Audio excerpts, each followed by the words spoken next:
Le 9 septembre, Madame la Ministre, la revue Microplastics and Nanoplastics a publié une étude qui illustre à nouveau l'impact de la pollution plastique sur nos océans. Les auteurs de cette étude soulignent que la quantité de particules de microplastiques présentes en mer serait jusqu'à 5 fois plus élevée que ce qui était estimé jusqu'alors, et il y aurait 24 trillions de particules dans nos mers, là où elles étaient évaluées auparavant à 5,5 millions, ce qui était déjà colossal. L'estimation en termes de poids est forcément difficile à déterminer, mais le document établit tout de même une fourchette allant de 82 000 à 578 000 tonnes, et selon les zones du globe, la concentration varie de 130 grammes à 2,6 kg par kilomètre carré. Alors parallèlement, l'Institut français de recherche pour l'exploitation de la mer indiquait que 95% de ces déchets finissent par se poser sur les fonds marins. La situation est à ce point dramatique que certains scientifiques parlent désormais de cycle du plastique au même titre que l'on évoque le cycle de l'eau. Vous le savez, et ça a été rappelé dans le cadre de ce débat, j'ai porté une proposition de loi visant la transposition de la directive européenne sur les SUP, laquelle se voulait d'ailleurs plus ambitieuse, puisqu'elle élargissait l'interdiction aux sacs en plastique à usage unique. Et vendredi dernier, nous apprenions l'approbation de l'arrêté royal relatif aux produits à usage unique et à la promotion des produits réutilisables, approbation par le Conseil des ministres, chose évidemment dont nous ne pouvons que nous réjouir. Alors néanmoins, et c'est encore un peu difficile à évaluer, mais on pourrait regretter que certains éléments de la proposition de loi ne se retrouvent pas dans le projet d'arrêté royal approuvé la semaine dernière, mais je suis prudent en le disant, et donc je vous pose ma première question avec cette prudence.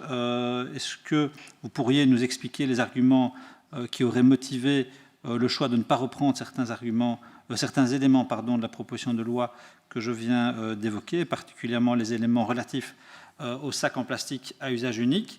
Deuxième question, y a-t-il d'autres mesures relatives à la production, à l'usage ou à la mise sur le marché de plastique à usage unique qui seraient à terme envisagées, et plutôt à court terme qu'à long terme, c'est ce que nous souhaitons?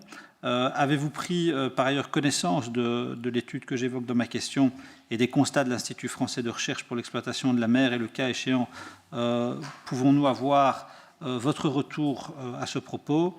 Et enfin, pourrions-nous être informés au sujet du contrôle de l'application de cet arrêté royal après les 12 mois qui suivront sa publication? Merci beaucoup. Oui, merci Monsieur le Président, merci Madame la Ministre pour ces réponses. Alors évidemment, en tant que parlementaire, c'est toujours frustrant de voir un texte échouer, entre guillemets, sur la dernière marche, d'autant que l'alternative qui est proposée ici est, pour les raisons que vous avez expliquées, en deçà de ce qu'on avait voté en commission. Alors maintenant, ce sont des sentiments personnels qui ne comptent pas face à la gravité du problème des plastiques, des microplastiques et des nanoplastiques.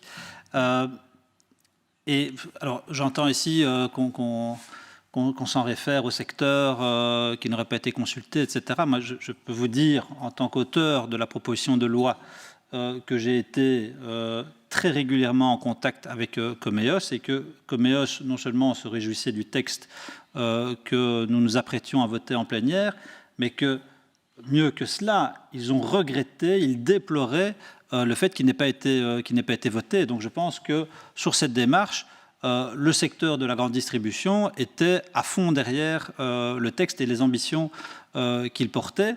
Donc, Madame la Ministre l'a dit, c'est une étape ici. Moi, je plaide pour qu'elle en appelle d'autres, pour qu'on puisse aller plus loin. Et cette idée qu'il faut attendre avant d'aller plus loin que des alternatives idéales soient disponibles sur le marché, c'est une idée que moi, je récuse, parce que entre la gravité du problème, d'une part, et l'existence ou non d'alternatives absolument idéales, c'est la gravité du problème qui me motive. Ce n'est pas l'absence d'une alternative parfaite qui doit motiver nos positionnements politiques. À un moment, il faut faire la part des choses, et la balance entre entre deux situations. Donc voilà, moi je vous encourage en tout cas à poursuivre le combat. Nous on le fera à notre niveau, et moi en tout cas au mien. Je pense que le problème du plastique est un problème extrêmement grave, je l'ai dit dans ma question. Donc voilà, continuons le combat.